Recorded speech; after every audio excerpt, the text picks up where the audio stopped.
E vamos falar agora de um problema que atinge quase 2 milhões de pessoas no Brasil e 50 milhões em todo o mundo.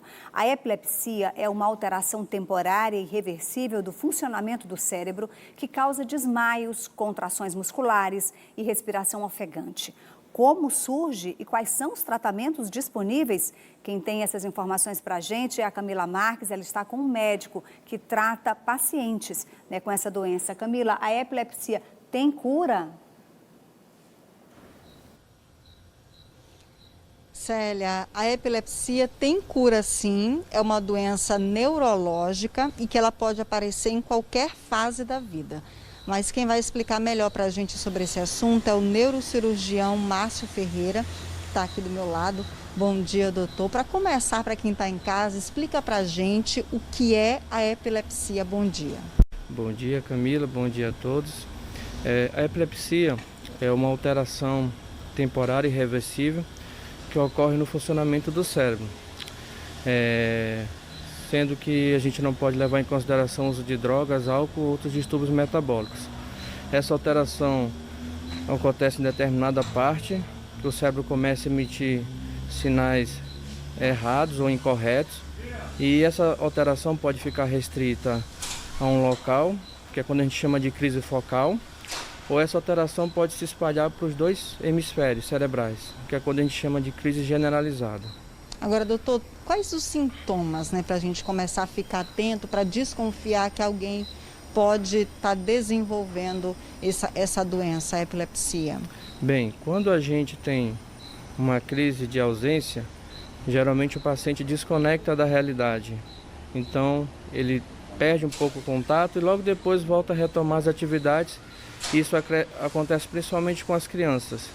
Se for uma crise parcial que fica restrita a um local, geralmente a gente tem movimentos involuntários ou sensações de alteração da própria realidade, desconforto epigástrico às vezes, sensação de medo. E se essa crise evoluir para uma perda de consciência, a gente pode ter uma crise que a gente chama de crise parcial complexa. Lembrando que aquele tipo de crise que a gente mais vê ou fica o paciente fica com mais estigma, que é aquela que o paciente cai na rua ou em casa e começa a se tremer, a gente chama de crise convulsiva tônico-clônico generalizada. O paciente geralmente perde a consciência antes, ele cai, fica com o corpo rígido e começa a tremer as extremidades. Isso é algo que gera algum tipo de comoção, mas na maioria das vezes um pouco de estigma para o paciente. Lembrando que esses pacientes tem que ser logo levados ao pronto-socorro se essas crises perdurarem muito, porque podem ter risco para as funções cerebrais ou até risco de vida, em alguns casos. Agora, doutor, o senhor falou aí na questão da convulsão, da pessoa que cai no chão, tem essa crise. Quem está em casa tem a dúvida, por exemplo, sempre perde a consciência ou é possível ter essa crise a pessoa consciente? Sim, é possível sim ter essa crise a pessoa consciente, a gente chama de uma crise parcial simples. A pessoa sabe que está tendo a crise, tem toda a percepção. Na maioria das vezes, como eu falei, são movimentos involuntários. O paciente pode apresentar também alteração da percepção do local, mas sempre consciente do que está acontecendo. Se a crise generalizar, aí o paciente pode perder no segundo momento a consciência. Ou ele já pode começar a crise com a perda de consciência, o que pode ser algo mais perigoso para o paciente. Agora, qual o tratamento para a epilepsia que existe? A maioria das vezes, em até 70% dos casos, o tratamento medicamentoso ele consegue controlar as crises e dar uma qualidade de vida boa para o paciente. Geralmente é feito uso de apenas um medicamento, que a gente chama de monoterapia, ou em alguns casos a gente pode ter uma segunda adição, um primeiro medicamento mais um outro para poder controlar as crises. Mas lembrando que até em 30% dos casos, esse tipo de crise não consegue ser controlada por medicamentos. E aí a gente faz o que quando esses 30% não conseguem responder a esse tratamento de medicamentoso? Então, quando o paciente não responde ao tratamento medicamentoso, é necessário que ele passe por uma investigação. Ele tem, nesse caso, que fazer exames de imagem, como uma ressonância magnética do crânio, eletroencefalograma e o vídeo eletroencefalograma. E ele deve ser encaminhado para um centro especializado para que possa buscar a causa. Uma das principais formas de tratamento é a forma cirúrgica, em que a gente, quando encontra uma lesão, principalmente uma lesão no lobo temporal, essa lesão pode ser ressecada e pode inclusive levar à cura do paciente, se essa lesão for toda ressecada e se não tiver nenhum outro foco de epilepsia nesse caso. Existe outro tipo de tratamento também, como a neuromodulação, que é quando a gente implanta eletrodos no paciente e esses eletrodos, quando ativados, interferem nesse circuito gerado pelas crises. E também a gente pode ter também a dieta cetogênica, que é uma dieta hipercalórica, hiperlipídica, mas que ela é mais adequada em determinados tipos de epilepsia e para crianças.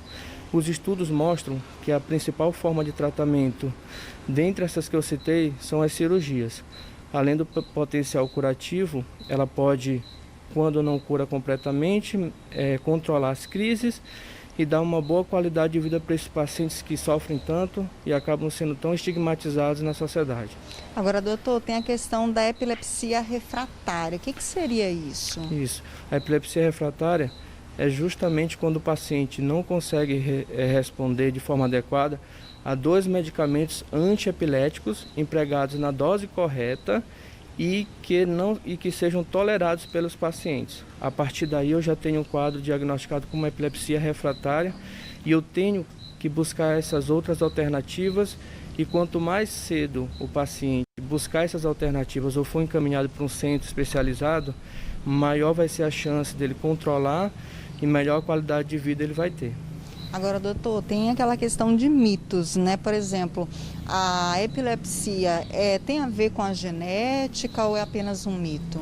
Sim, tem alguns genes que comprovadamente estão associados à epilepsia, mas os estudos mostram que somente 15 a cada 100 crianças que nascem que têm pais epiléticos podem herdar essa condição dos pais. Então é algo que não preocupa tanto. Não necessariamente, pelo contrário, não necessariamente uma criança que tem os pais com epilepsia vai ter essa epilepsia, vai herdar esse quadro. Depende muito do tipo, da idade, e isso daí não é algo totalmente verdadeiro. Agora, doutor, também tem uma outra questão, por exemplo, quem está em casa, toda crise de convulsão está ligada à epilepsia ou também é um mito isso aí? A primeira crise convulsiva a gente não considera uma crise de epilepsia. Também há outras alterações que podem simular uma crise convulsiva, mas a gente não encontra achados. Então, nem toda crise está relacionada a uma epilepsia. Doutor, o senhor falou em relação à alimentação, por exemplo, né, uma dieta cetogênica. A alimentação, ela pode então influenciar de forma benéfica ou pode também trazer problemas em relação a isso? A dieta cetogênica é uma dieta hipercalórica e hiperlipídica. Então é uma dieta que é indicada para as crianças e tem resultados nesse tipo de paciente. Em relação a piorar, a gente não tem estudos que digam que a epilepsia, que determinados tipos de alimento possam sim piorar de forma grave uma condição dessa. Tem alguma idade específica para essa doença começar a aparecer, se manifestar ou não? Não. Tem pacientes que começam com uma crise convulsiva febril, às vezes com meses de idade, passam longos períodos sem crise, podem voltar a apresentar crise durante a adolescência, ou tem pacientes, por exemplo, que abrem o quadro de crise convulsiva já mais tardiamente. Então a gente não tem uma idade específica para dizer que o paciente pode começar a ter crise convulsiva. Agora, por exemplo, quem está em casa, né? Como é que a gente deve proceder se uma pessoa tiver uma crise, né, epilética? Como é que a gente deve proceder, já que a gente sabe que a pessoa pode ter uma convulsão? Como é que a gente procede em relação a isso? Na maioria dos casos, o que o mais paciente precisa de ajuda é na crise convulsiva tônico-clônico generalizada, que é aquela que ele perde a consciência e começa a se tremer. Geralmente, o que a gente deve fazer? Colocar o paciente num ambiente plano, confortável se possível. A gente sempre deve retirar do paciente objetos que ele possa estar usando que possam machucá-los, como anéis, cordão, pulseiras. E geralmente a gente tem que também ver se o paciente estender o queixo do paciente para ver se ele consegue respirar melhor, ficar calmo, tentar acalmar as pessoas que estão ao lado e esperar que o paciente recupere. É importante lembrar que se for um paciente que já sabidamente tem epilepsia, o melhor a fazer é, quando ele recuperar as crises, tentar acalmar ele. Geralmente quando ele retorna, quando cessam as crises, ele fica ainda um pouco confuso, mas depois disso a gente tenta acalmá-lo e melhor levá-lo para casa. Se é um paciente que eu não conheço, que eu não sei se ele tem esse histórico de crise convulsiva, ou se ele tem essa crise convulsiva pela primeira vez, mais indicado é levar para uma urgência, porque essa crise convulsiva pode ser sintoma de algo secundário, que seja mais grave, por exemplo, uma hemorragia cerebral. Então, nesses casos, é sempre melhor a gente levar para o hospital. Ok, doutor, obrigada.